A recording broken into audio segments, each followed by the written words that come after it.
கௌரவ தலைமை தாங்கும் உறுப்பினர் அவர்களே, இன்றைய நாள் பணம் தூயதாக்கல் சட்டமூலத்தினுடைய நிறைவேற்றத்தை நீங்கள் கொண்டு வர முயற்சிக்கின்ற இந்த நாளிலே, இந்த நாட்டில் நடைபெற்ற மிகப்பெரிய யுத்தத்தின் பொழுது தமிழீழ தேசம் என்பது ஒரு கட்டமைக்கப்பட்ட நிதி பொருளாதார அரசியல் மயப்படுத்தப்பட்ட ஒரு தேசமாக தமிழர்களுடைய நிலப்பகுதிகள் இருந்தது.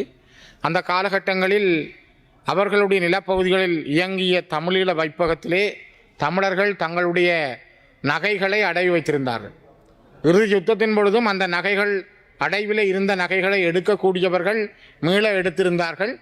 எடுக்காதவர்களுடைய பல கோடி ரூபாக்கள் பெறுமதியான கண்டெய்னர் பெட்டிகளில் நகைகளை கொண்டு வந்து கோட்டபாய ராஜபக்சவும் அரசாங்கமும் கொண்டு வந்ததாக ஃபீல்ட் மார்ஷல் சரத் பொன்சேகா அவர்கள் கூட பல நேர்முகங்களில் பல தடவைகள் முன்வைத்திருக்கிறார். தானே அந்த தமிழீழ வைப்பகங்களில் இருந்த நகைகளை நான் அரசாங்கத்திடம் ஒப்படைத்திருக்கிறேன், அந்த நகைகளுக்கு என்ன நடந்தது என்று அவர்கள் கேள்விகளை கேட்டிருந்தார்கள். நான் கேட்கிறேன், இந்த உயர்ந்த சபையினூடாக இறுதி யுத்தத்தின் பொழுது தமிழர்களிடமிருந்து பறிக்கப்பட்ட இந்த நகைகள் தூயதாக்கப்படுவதற்காக உகண்டாவிலும் மஹிந்த குடும்பத்தினால் இப்பொழுதும் பேணி வைத்திருக்கப்படுவதாகவே செய்திகள் வருகின்றன.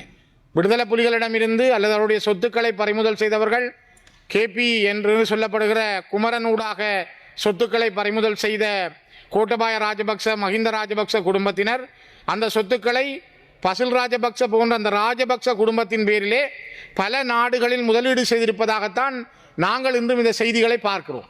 ஆகவே தமிழர்களுடைய அதிலும் ஏழைகள் தமிழீழ வைப்பகங்களிலே அடகு வைத்த அந்த நகைகளுக்கு என்ன நடந்தது?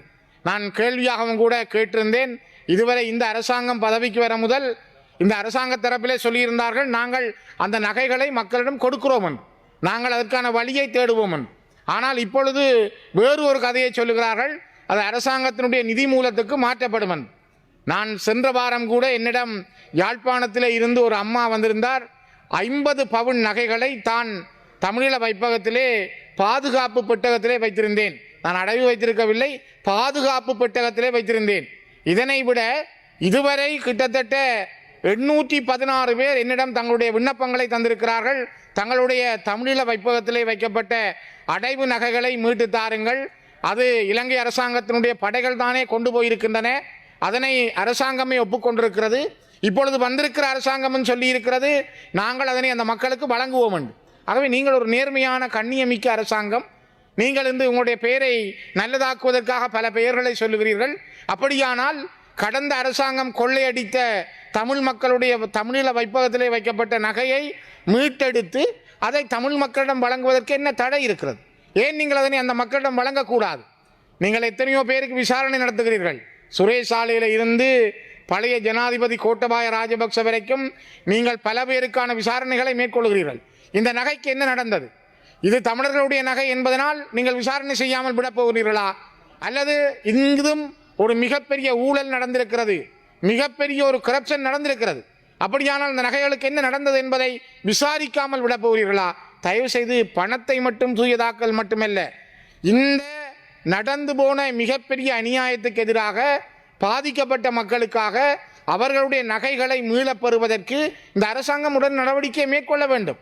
கடந்த காலத்திலே மஹிந்த ராஜபக்ச காலத்திலும் சொன்னார்கள், நாங்கள் அந்த நகைகளை வழங்க இருக்கிறோம் என்று சொன்னார்கள், நீங்களும் சொன்னீர்கள்.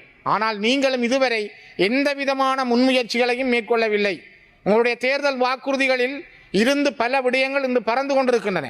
சொல்லப்பட்ட தேர்தல் வாக்குறுதிகள் நடைமுறைப்படுத்தப்பட முடியாமல் இருக்கிறது.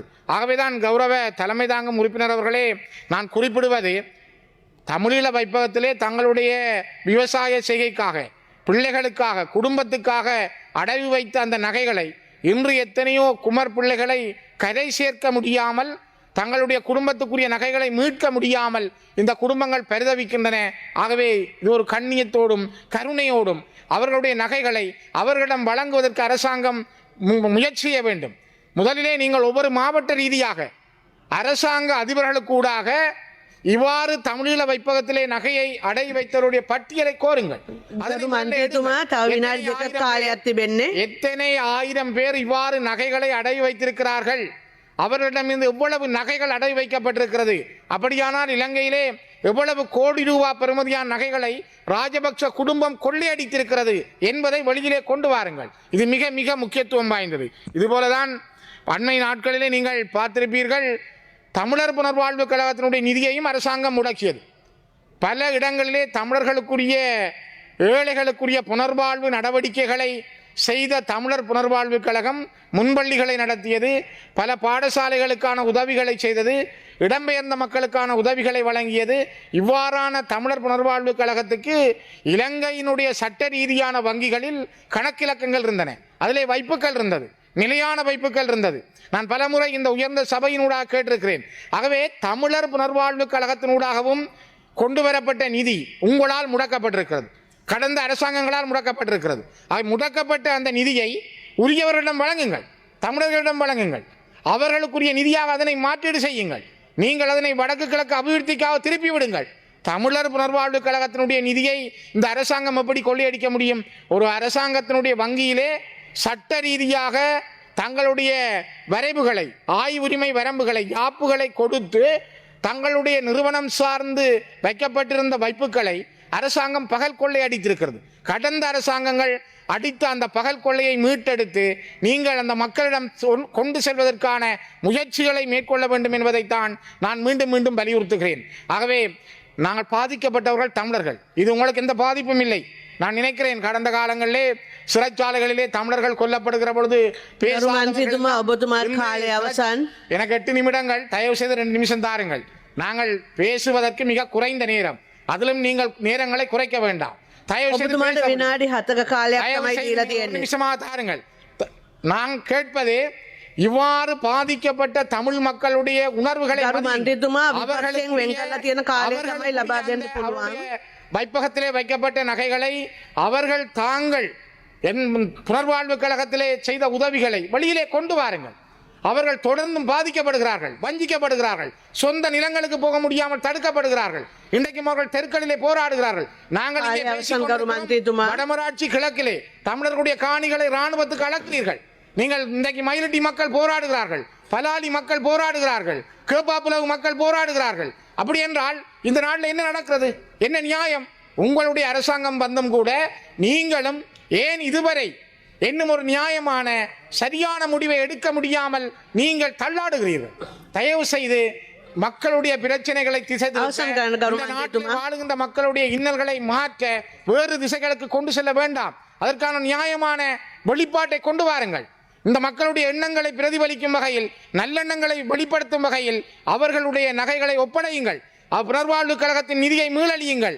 இதுதான் இந்த அரசாங்கம் மிகப்பெரிய தார்மீக கடமையாக இருக்கும் என்று நான் கருதுகின்றேன்.